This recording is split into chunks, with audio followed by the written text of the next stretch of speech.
When we were young, flying model planes was fun. It still is. Aeromodelling has grown over the years from an activity of mostly kids flying toy aeroplanes to primarily an adult activity with space-age construction, materials and control systems. Some modelers take it more seriously than others, but there is something in it for everyone, no matter what your level of skill. If it flies, it doesn't matter if it's a rubber band or a jet engine. I'm for it. So I think, in general, for me, it was the thrill of flying aerobatics and fast, and I enjoyed building as well. I thought that would be a good first step anyway towards becoming a real pilot.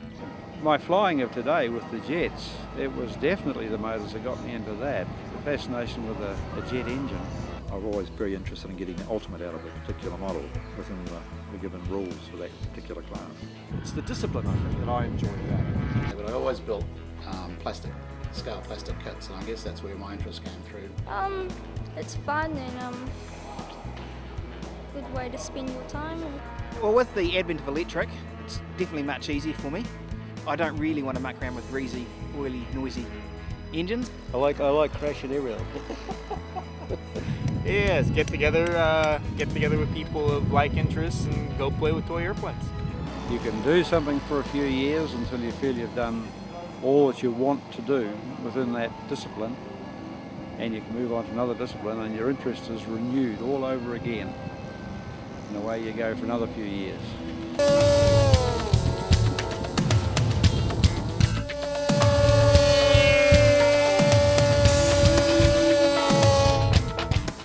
Variety is the spice of aeromodelling. Miniature aircraft are powered by gas, methanol, diesel, petrol, jet turbines, electric motors or rubber bands.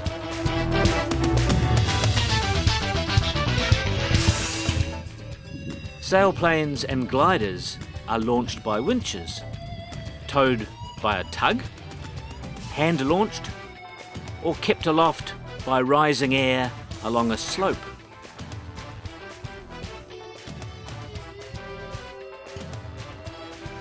Most fly outdoor, but some prefer the world of indoor flying, free from the wind and the weather.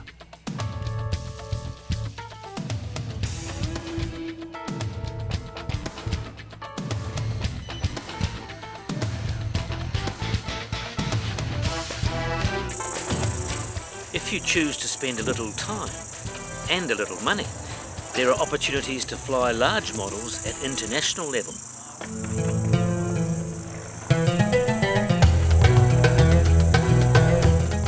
All right, well, my name's Fraser Briggs, and I've been flying for near 30 years now. And in the last 20 years, I've been flying competition, and since about 1995, been flying really big aeroplanes in aerobatic competition. In 1997, I went to Las Vegas to the Tournament of Champions, and flew in the Tournament of Champions for about 5 or 6 years.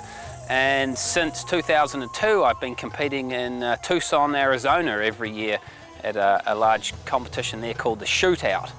And 2004, I won the Tucson Shootout, and it's pretty much an international competition. Typical American competition, that everything's big, the models are really big, the motors are big, and it's out in the desert, so there's no problems with noise. The planes are really, really loud.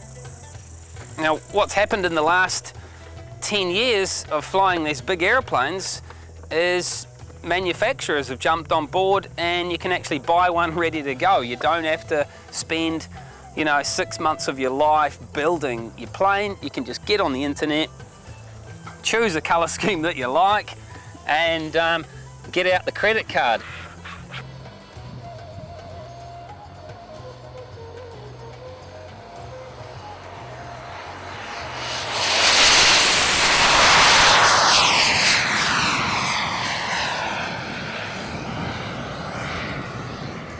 Many people regard the epitome of radio control modelling to be jets. You will need a bit of spare cash to fly these technical marvels.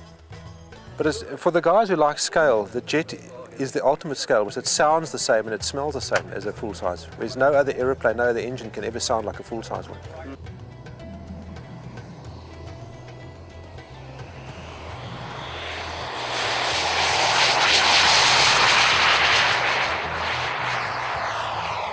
You don't need lots of money to get started in aero modelling. Matt, so this model's called Firebird Phantom, and Santa brought this, didn't he, Max? Yeah. Santa Claus brought this, but surprisingly enough, you can actually walk into the local model shop and buy it. I think about $150, something around about there. So it comes out the box looking exactly like this. Here is the battery.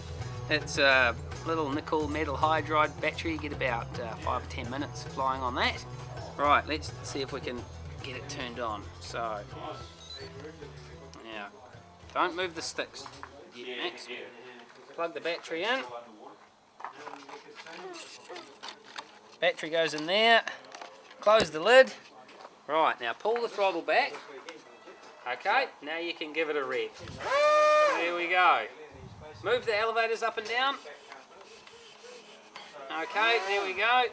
Flying in a park or your backyard can be a good way to get experience. Blow, mate. Right, well, let's launch straight up there.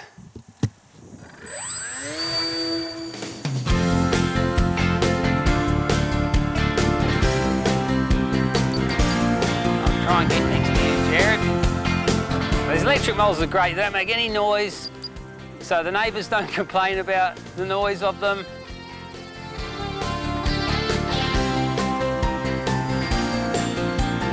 Like that. Jared will land too. Here he comes.